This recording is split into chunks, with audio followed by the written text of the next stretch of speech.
Hi everyone and welcome, this is the Apostate Prophet. Today I want to tell you a beautiful story of forgiveness, love, and compassion by the most perfect human being to ever walk the face of the earth, Muhammad. Muslims have likely heard of this story already, others should too. There was a Jewish woman in Prophet Muhammad's time. She used to clean her home all day, find all the garbage that is inside, and then put all the garbage on Muhammad's doorstep to defy him and to insult him, just because. But one day she fell sick, and Muhammad didn't find any garbage on his doorstep, except himself. So Muhammad, as compassionate and forgiving and loving and brilliant and amazing as he is, wondered where this woman was. So he went to visit her and wished her good health. The Jewish woman was amazed by Muhammad's brilliant, amazing, wonderful, beautiful character. So she realized that Muhammad was indeed a prophet, and then she embraced Islam right away. I feel so much peace right now when I hear this story. It is so beautiful, so inspiring. But most of all, it is complete bullshit.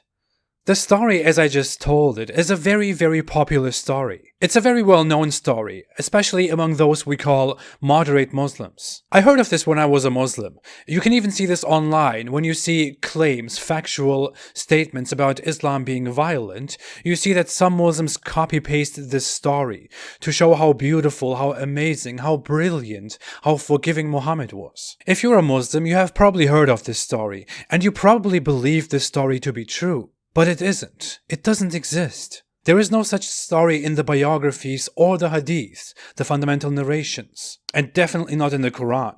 This story is not even doubted or anything. It is entirely fabricated. Apparently some people thought that making up a story and painting Muhammad as this virtuous guy who never gets angry and who even goes to visit his enemies would somehow make everything much more beautiful. But this story would be a very, very big contradiction to the reality. The reality, as we know Muhammad, was quite different. Muhammad wasn't such a patient, amazing person. But hey, let me show you a real story, found in real Islamic scripture, in the biographies of Muhammad and the narrations, the hadith about Muhammad. The following is a real story, an undoubted one, found in the Sahih Bukhari, the most reliable source after the Quran. It shows you exactly how Muhammad handles such things. To summarize it, some people who disliked Muhammad tried to embarrass and harass him by putting the intestines of a camel on Muhammad's back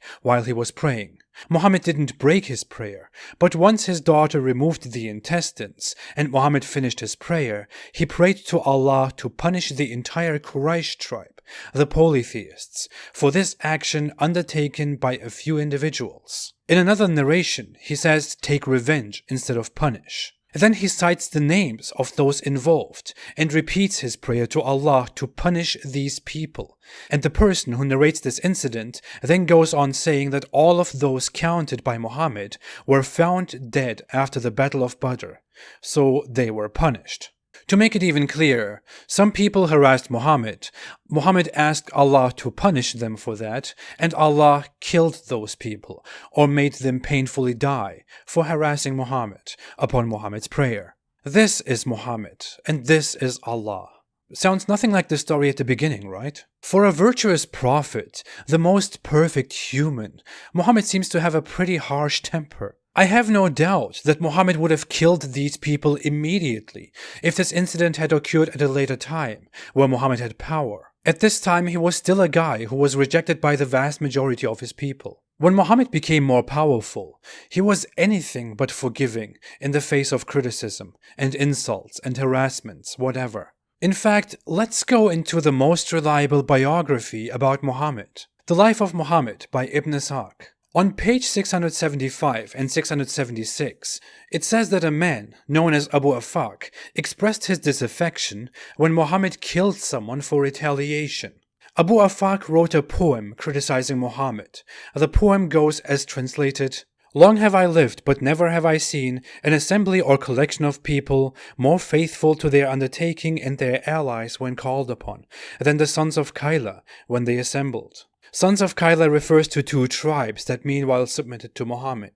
Men who overthrew mountains and never submitted. A rider who came to them split them in two, saying permitted, forbidden, of all sorts of things. The rider is Muhammad. Permitted and forbidden refers to Muhammad's weird new interventions in everything people do. Had you believed in glory or kingship, you would have followed Tubba. Tubba was a king in Yemen, whom the formerly mentioned tribes opposed.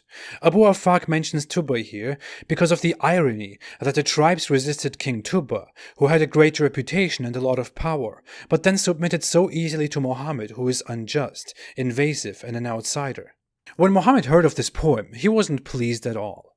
The apostle said, "Who will deal with this rascal for me?" Whereupon Salim bin Umayr went forth and killed him.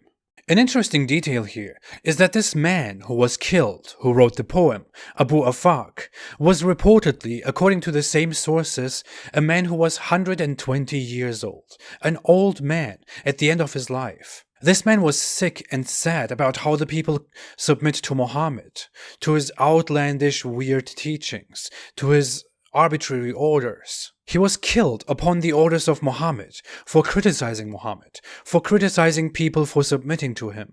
But hey, it goes on. Since Muhammad had ordered the death of Abu Afaq, a woman, oh look, here we have a real existing woman, a woman called Asma bint Marwan wrote a poem in anger and dissatisfaction about this incident. You obey a stranger who is none of yours, one not of Murad or Madij, two tribes of Yemen. Do you expect good from him after the killing of your chiefs, like a hungry man waiting for a cook's broth? Is there no man of pride who would attack him by surprise and cut off the hopes of those who would expect aught from him? This woman is heavily upset and angry about the killing of the old man, of the chief, and writes this poem. Muhammad's response? Let's read. When the apostle heard what she had said, he said, "Who will rid me of Marwan's daughter?" Umayr, who was with him, heard him, and that very night he went to her house and killed her. In the morning he came to the apostle and told him what he had done, and Muhammad said, "You have helped God and his apostle, O Umayr." When Umayr asked if he would have to bear any evil consequences, the apostle said, "Two goats won't butt their heads about her." So Umayr went back to his people.